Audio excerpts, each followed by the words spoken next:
Farz edelim ki Rusya Federasyonu'nda yaşıyorsunuz ve bir anda Amerika Birleşik Devletleri'ne yaşamaya gittiniz. Ne gibi değişiklikler olurdu? İlk olarak 9.4 yıl daha ortalama yaşam süresi artardı. Doğuşta beklenen yaşam süresi Amerika'da 79.5 iken Rusya'da 70.1'dir. Rusya yerine ABD'de yaşasaydınız %83.7 daha fazla para kazanırdınız. Rusya'nın kişi başına düşen yıllık geliri 11.273 dolar iken ABD'nin 69.375 dolardır. Rusya yerine Amerika'da olsaydınız %18.1 iş bulma olasılığınız daha yüksek olurdu. Çünkü Rusya'da işsizlik %4.4 iken ABD'de %3.6'dır. Her ne kadar Amerika'da daha fazla para kazanacak olsanız da sağlık hizmetlerinde 10 kat daha fazla para harcamak durumunda kalacaktınız. Amerika'da toplam kişi başına kamu ve özel sağlık harcamaları 8.895 ABD doları iken Rusya sadece 886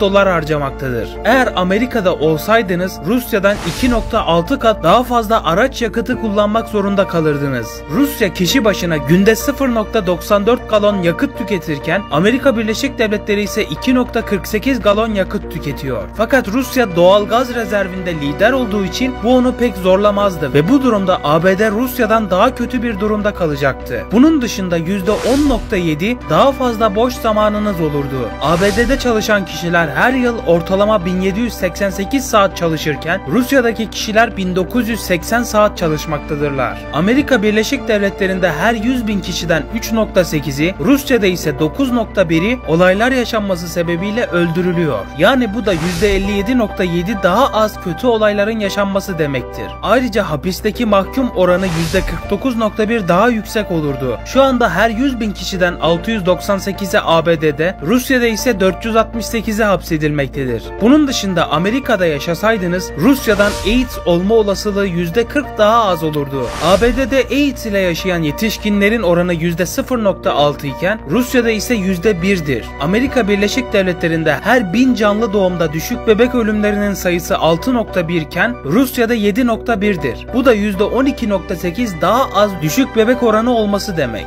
Son olarak %13 daha fazla bebek sahibi olma oranına sahip olurdunuz. ABD'de 1000 kişiye düşen yıllık doğum sayısı 13.4 iken Rusya'da 11.8'dir. İzlediğiniz için teşekkürler. Abone olmayı unutmayın.